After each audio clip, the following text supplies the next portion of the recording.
오늘 이 시간은 존재의 변화라는 제목으로 말씀의 은혜를 나누겠습니다.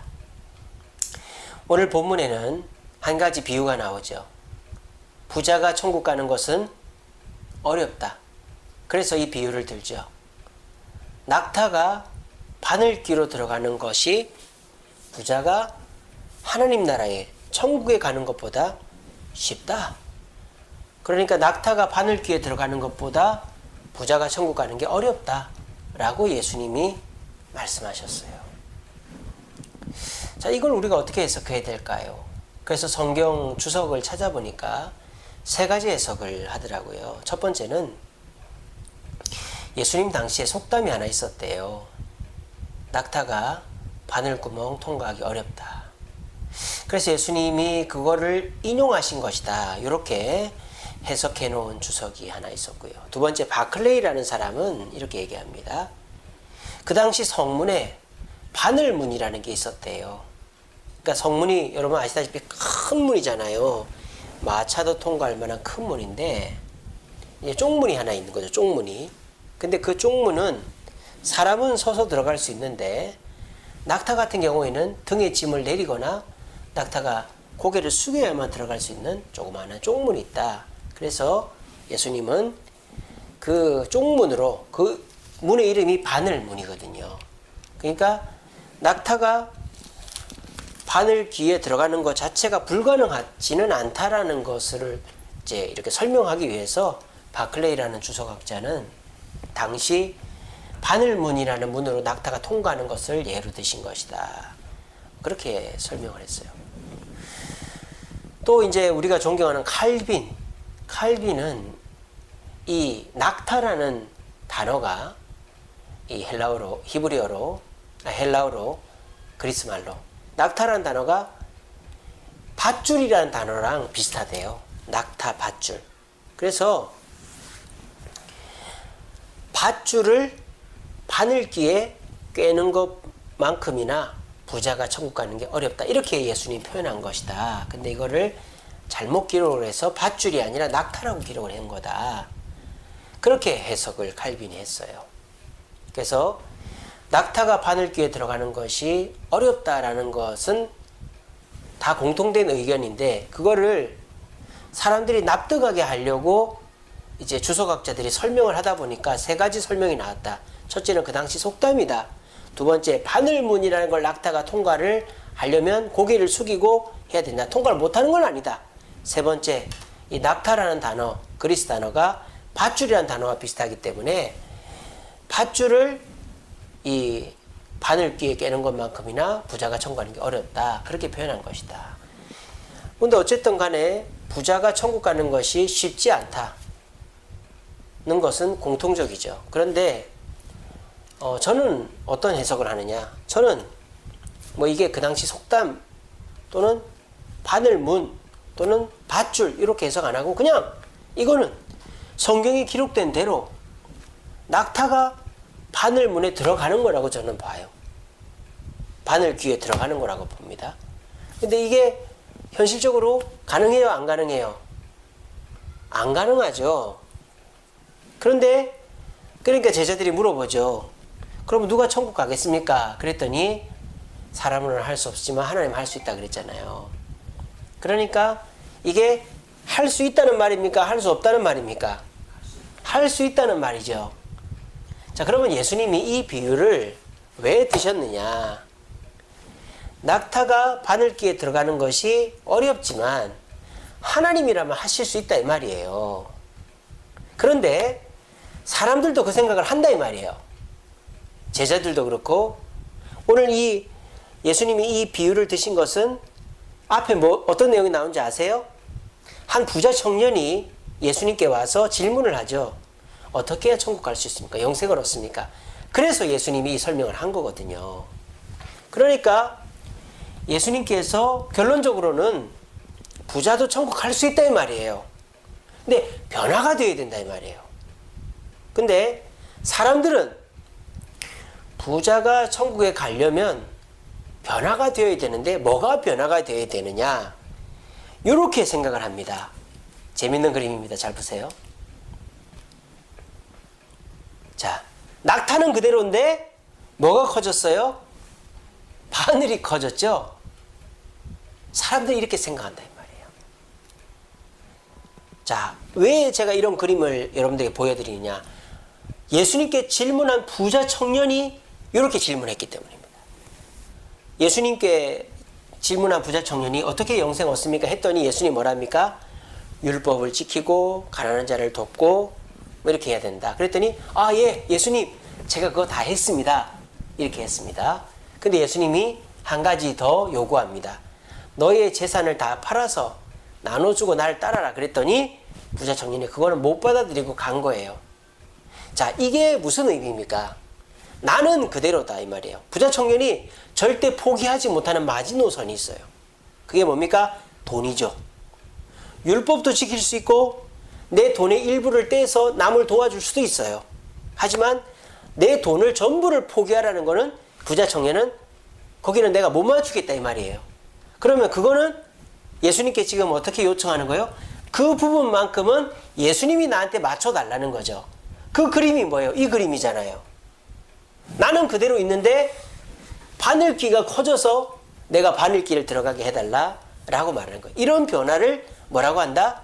환경적 변화, 환경의 변화라고 하는 거예요. 그러니까 나는 그대로인데 환경이 변해서 내가 복을 받고 건강해지고 내가 성공하고 인기를 얻게 해달라는 그런 의미가 되는 것입니다. 제가 이 말씀을 왜 드리느냐? 오늘날 많은 그리스도인들이 신앙생활을 하면서 추구하는 방향이 이 방향이다 이 말이에요. 나는 변하기 싫어. 나는 그대로예요. 근데 주님께서 바늘귀를 크게 하시듯이 나한테 돈을 많이 주시고 똑똑하게 해주시고 좋은 직장에 들어가게 해주시고 내 건강이 좋아지고 내가 인기 얻게 해달라는 거예요. 이게 요즘 사람들의 요즘 그리스도인들의 목표 또 기도 제목이다 이 말입니다. 이렇게 되면은 이 일은 안 된다. 부자 청년이 근심하고 돌아갔듯이 교회를 와도 마음이 기쁘지 않고 신앙생활을 해도 만족이 없고 그리고 자꾸 부딪히는 거예요. 내가 하고 싶은 것과 주님이 원하는 것. 그러면 신앙생활을 하는 의미가 없다 이 말입니다.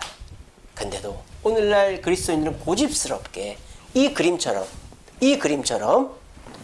나는 그대로, 나는 낙타 그대로 있고 주님이 바늘귀를 크게 해서 내가 원하는 걸 얻게 해달라. 이렇게 하니까 안 된다 이 말이에요. 안 되면 재미가 있어요, 없어요? 재미가 없죠. 공부를 했는데 성적이 안 나오면 재미가 없고 헬스를 다니는데 살이 안 빠지면 재미가 없고 그리고 회사를 다니는데 월급을 많이 안 주면 재미가 없잖아요. 똑같은 거예요. 우리가 나름대로 신앙생활을 하는데 내가 할 수 있는 일은 열심히 하는데 주님이 내가 하기 싫고 할 수 없는 것까지 요구하실 때 부자 청년처럼 근심하고 돌아간단 말이에요.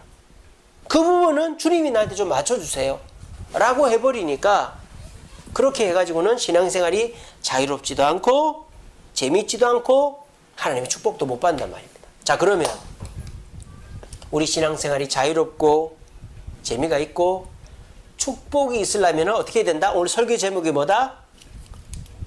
우리의 존재가 변화되어야 된다. 우리의 존재. 나 자체가 변화가 되어야 된다. 부자 청년이 존재가 변하는 건 뭐예요? 앞에 붙는 그 부자, 수식어 자체가 없어져야 된다 이 말이에요. 여러분들도 별명이라는 게 있을 수 있죠.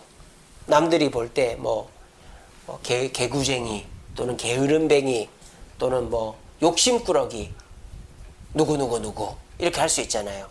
그게 사람들이 보는 나의 존재, 나의 특징, 나의 모습이죠. 근데 우리 주님이 그거를 바꾸라고 하면 바꾸기가 쉽지가 않단 말이에요. 그런데 그거를 바꿔야 된다 이 말입니다. 그게 존재의 변화죠. 자, 그러면요, 오늘 이 낙타가 바늘귀로 들어갈 수 있다는 말입니까? 없다는 말입니까? 있다는 말이죠. 왜? 예수님이 뭐라고 그랬다고? 사람은 할 수 없지만 하나님은 할 수 있다고요. 그죠? 될 수 있는 거예요. 자, 그러면 낙타가 바늘귀로 들어가려면 우리가 이런 그림으로 표현한다면 어떻게 돼야 될까요? 제가 재밌는 그림을 하나 찾았어요. 낙타가 바늘귀로 들어가려면 어떻게 해야 되나? 바늘이 이렇게 커지면 되겠죠. 근데 이거는 안 된다 그랬죠. 어떻게 하면 될까요? 이렇게 하면 됩니다. 바늘은 똑같은데 내가 작아지면 되는 거예요. 누가 변하면 되는 거예요? 내가 변하면 되는 거예요. 내가 포기하고 내가 주님이 나한테 맞추는 게 아니라 바늘이 나한테 맞춰서 커지는 게 아니라 바늘귀가 내가 바늘귀에 맞춰서 낮아지고 작아지면 내가 어떻게 된다? 그렇게 되는 거예요. 자, 근데 이게 사람으로는 된다 안 된다? 안 된다. 뭐라 그랬다? 사람으로는 이렇게 안 된다. 그렇죠. 사람이 어떻게 이 개미만큼 돼서 바늘귀를 들어갈 수 있겠어요. 근데 누구는 하실 수 있다? 하나님은 하실 수 있다. 자, 하나님은 저와 여러분들을 천국으로 인도하실 뿐만 아니라 예수 믿는 재미, 예수 믿는 자유, 예수 믿는 축복을 얻기를 원하십니다. 여러분들이 그런 걸 누리기를 원해요. 근데 여러분들이 그거를 못 누리고 있단 말이에요. 그게 누구 잘못이냐? 하나님 잘못이냐? 아니다. 왜? 그런 걸 누리는 사람도 있기 때문에. 그러면 사람한테 문제가 있다. 어떤 문제가 있느냐? 첫 번째 그림처럼 하나님이 나한테 맞춰달라고 내가 딱 기준을 정해놓고 이거 이상은 내가 못하니까 맞춰주세요. 바늘귀가 커지도록 요구하는 사람들이 있다 이 말이에요. 그러면 그 사람은 죽었다 깨어나도 신앙생활을 아무리 5년, 10년, 30년 해도 재미가 없고 신앙생활에서 은혜와 만족을 누릴 수가 없다. 그럼 어떻게 해야 된다? 하나님이 우리한테 맞추는 게 아니라 바늘귀가 낙타한테 맞추는 게 아니라 낙타가 바늘귀에 맞추면 되는 거예요. 낙타가 바늘귀만큼 작아지면 되는 거예요. 이거는 인간으로서는 할 수 없죠. 하나님은 하실 수 있다. 자, 그러면 하나님이 우리를 그렇게 작게 하시려면 우리가 어떻게 해야 돼요? 어떻게 해야 돼요? 순종을 해야 되는 거죠. 순종. 그러니까 우리의 존재가 변하려면 우리가 뭘 해야 된다? 순종을 해야 된다. 순종을 하면 우리가 인간으로서 할 수 없는 일을 경험할 수 있게 된다는 것입니다. 이것이 한 번에 되는 일은 아니죠. 저와 여러분들이 어떻게 신앙생활 처음 시작하자마자 이렇게 주님께 나를 맞추고 내 돈도 포기하고 내 목표도 포기하고 내 취미도 포기하고 내 즐거움도 포기하고 다 주님께 맞출 수 있겠습니까? 그렇지만 내가 가야 될 방향, 내 목표는 주님이 나한테 맞춰주는 게 아니라 내가 주님께 맞추는 거다 정도는 생각할 수 있잖아요. 그렇지 않습니까? 근데 오늘날 그리스도인들은 그 생각 자체도 안 하는 거예요. 아예 교회 나올 때부터 내가 원하는 응답, 축복을 딱 정해놓고 이거를 주면 이 교회를 계속 나오고 아니면 나 안 나와. 이런 마음으로 나오니까 하나님이 그런 축복을 안 주면 교회를 안 나오거나 바꾸는 거죠. 그렇게 신앙생활을 하니까 신앙생활에 자유도 없고 재미도 없고 만족도 없는 거예요. 여러분, 우리가 예수를 믿고 교회를 다닌다는 거는 동아리 가입하고 이사 가고 회사 들어가고 이런 거하고 비교할 게 아닌 거예요. 내 존재 자체가 변하는 거예요. 마귀의 자녀에서 하나님의 자녀로. 여러분, 입양이라는 거 해보셨어요? 과원에 애 하나 입양하는 것도 얼마나 까다로운지 몰라요. 재산도 있어야 되고 또 내가 부부관계, 가정환경 이런 거 다 따집니다. 그리고 그 아이가 입양됐다고 완전히 내 자식이 아니죠. 5년, 10년, 때로는 20년, 30년이 지나면서 부모와 자꾸 부딪히고 소통하면서 결국 내 자식이 되는 거예요. 최재형 감사원장이 자식 둘을 입양을 했잖아요. 근데 그 자식들이 지금 뭐라 그래요? 자기 아버지는 우리 최재형이다. 왜? 그게 한 번에 됐겠어요? 어린 시절부터 애 철들어서 데리고 왔는데 이렇게 시간이 지나면서 자식으로 점점 변화가 된 거죠. 그러니까 내가 낳은 자식도 내 자식 만들기 힘든데 입양한 자식을 내 자식으로 만드는 게 그냥 호적상 들였다고 되는 게 아니잖아요. 내 자식이 되려면 존재가 바뀌어야 되는 거예요. 나를 부모로 인정해야 되는 거예요. 그럴 때 시간이 많이 걸리는 거죠. 하물며 우리가 저와 여러분들이 이렇게 뭐 변화가 되는 것 자체가 마귀의 자녀에서 하나님의 자녀로 변화가 되는 것 자체가 쉬운 일이 아닌 것입니다. 자, 그럼 우리가 어떻게 해야 변화가 될 수 있다? 주님 앞에 순종해야 변화가 될 수 있다라는 것입니다. 자, 그 예를 제가 하나 들어드리도록 하겠습니다. 자, 이분이 누구예요? 조혜련 씨죠. 개그맨이죠. 이분이 제가 유튜브를 이렇게 가끔 보는데 이런 영상이 떴어요. 30년 만에, 30분 만에 성경 맥락 잡기. 제가 알고 있기로 이 조혜련 씨는 기독교인이 아니고 남묘호랑교라고 알고 있었거든요. 근데 이분이 갑자기 아니 기독교인이다. 내가 성경을 강의하는 사람이다 라고 이렇게 유튜브에 나오니까 궁금했었어요. 아, 이분이 교회 다니나? 그래서 이제 인터넷에 검색을 해보니까 아, 이분이 지금 통합측교회 수서교회라는 교회 집사예요. 변화가 됐더라고요. 그래서 어떻게 변화가 됐나 한번 찾아보니까 참 재미가 있더라고요. 이분이 이제 남묘호랑교를 다니게 된 게 자기가 원해서 다닌 게 아니라 자기 가족이 원래 남묘호랑교였대요. 8남매랍니다. 8남매. 아들이 하나 있고 딸이 7인데 8남매가 다 부모 따라서 남묘호랑교를 다닌 거예요. 남묘호랑교가 뭐냐면 불교의 한 종파인데 남묘호랑객교, 남묘호랑객교라는 거를 계속 그 기도문을 암송을 하는 거예요. 뭐 이렇게 막 입으로 막 계속 이렇게 얘기를 하는 거예요. 그래서 이제 자기가 뭐 체험도 하고 한다는 건데 이게 불교의 2단입니다. 왜 2단이냐? 남묘호랑교의 교주가 있어요. 그 교주가 자기를 신격화하기 때문에 2단이에요. 지금은 남묘호랑교라고 안 써놨죠? 남묘호랑교가 지금은 뭐로 바뀌었느냐? SGI로 바뀌었어요. SGI라는 건물 많이 보셨을 거예요.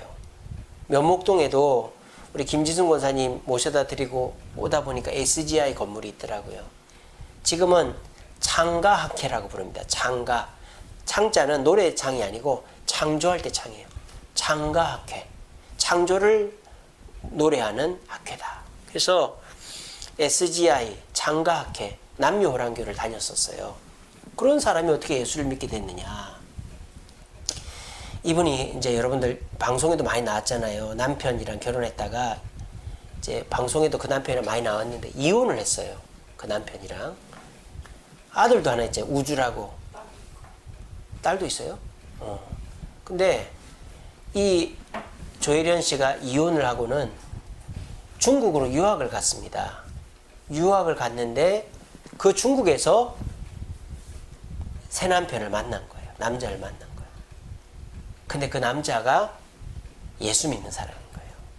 그래서 2015년도에 그 남편의 전도를 받아서 세례를 받은 거예요. 근데 그 남편을 만나기 전에 이성미라는 개그맨이 있었는데 이 조혜련이 이성미를 너무 좋아해가지고 이성미가 캐나다 유학을 갔는데 캐나다에 가서 이성미를 만났대요. 근데 이성미가 기도하고 있는 전도하려고 기도하는 연예인 100명 리스트에 너 이름이 있다 그렇게 한 거예요.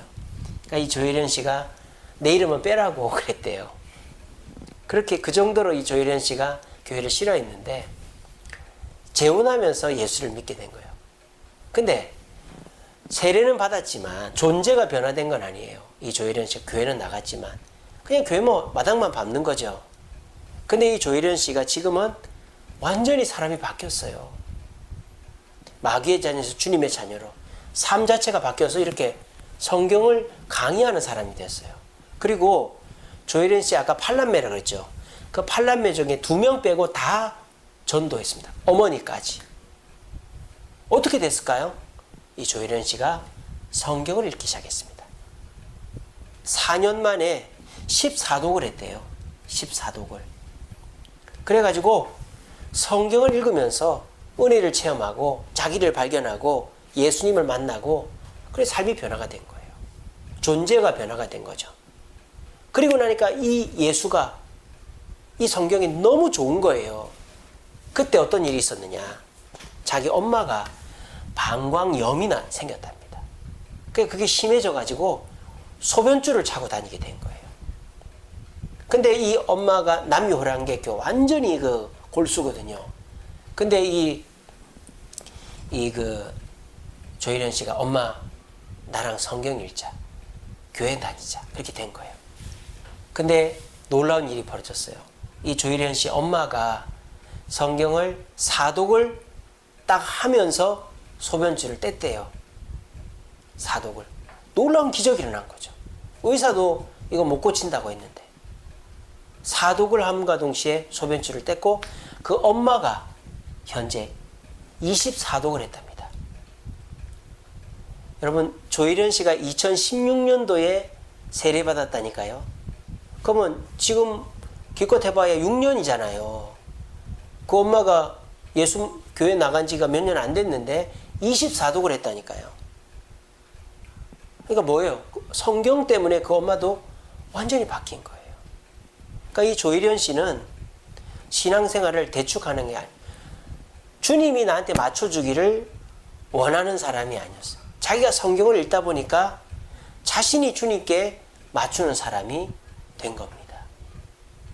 그렇게 해서 존재가 변하니까 남들 앞에서도 간증도 하고 형제들 다 전도하고 엄마 전도하고 자기 아들 우주한테도 성경 가르치고 그리고 놀라운 변화가 일어나게 된 거예요.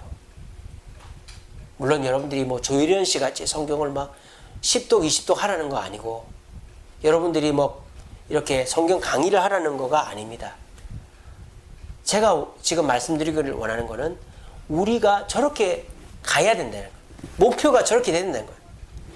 내가 해야 돼, 내가 하고 싶은 거 딱 정해놓고 내 본 모습을 딱 정해놓고 내가 이거는 못 바꾼다 이러면 안 된다는 거예요. 내 전체를 바꿀 각오로 신앙생활을 해야 신앙생활이 자유롭고 축복되고 재미가 있다 이 말입니다. 우리 이 말씀 읽고 마치겠습니다. 같이 읽읍시다. 시작. 그런즉 누구든지 그리스도 안에 있으면 새로운 피조물이라 이전 것은 지나갔으니 보라 새 것이 되었도다.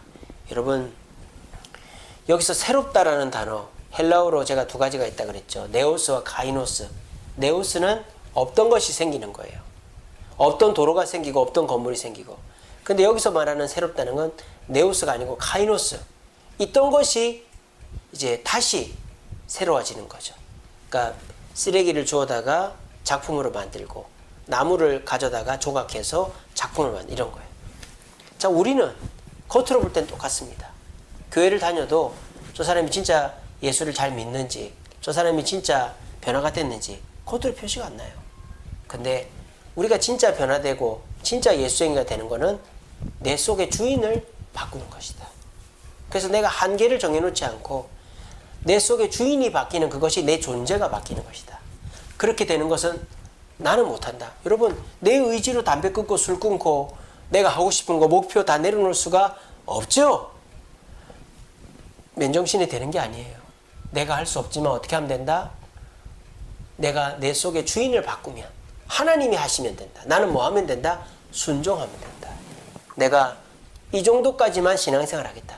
나는 주일원금 감사원금을 하겠는데 11조는 난 못한다. 나는 주일 예배는 가도 수요기도 금요기도는 못 간다. 새벽기도는 못 간다. 나는 이런 봉사는 못한다.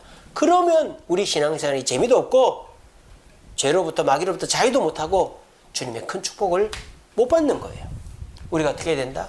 그런 거 제한 두지 말고 지금 당장에 큰 변화를 하라는 게 아니라 그런 거 제한 두지 마시고 내가 변화되어야 된다라는 목표를 가지고 내가 노력을 순종을 하면 주님이 나를 변화시켜 주셔서 낙타가 바늘구멍 들어가는 것이 가능하게 된단 말이에요. 그 산 증인이 조일현 씨다. 최근에 변화됐으니까. 여러분들도 신앙생활 이왕 하는 거 재밌게 자유롭게 축복 많이 받고 하고 싶지 않나요?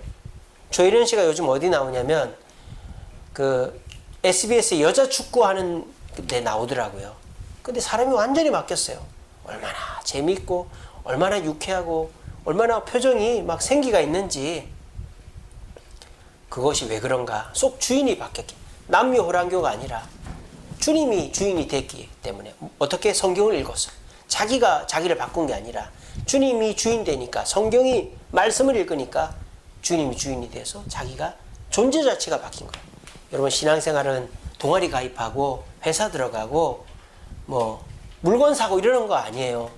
그래 간단한 게 아니에요. 그런 값싼 신앙생활 하지 마세요. 내 자체가 바뀌어야 되는 게 신앙생활의 본질이다.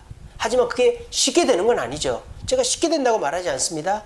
하지만 그것을 목표 삼아야 된다. 그리고 그렇게 되기를 노력해야 된다. 그것이 내 스스로는 안 되니까 내 속에 계신 주님 앞에 순종하면 내가 원하지 않아도 그렇게 된다는 걸 기억하시고, 우리 모두 내 존재가 변해서 하나님의 꿈이 내 꿈이 되고 예수님의 성품이 내 성품이 되고 성령님의 능력이 내 능력이 되게끔 애쓰고 노력하는 저와 여러분들 되시기를 간절히 바랍니다.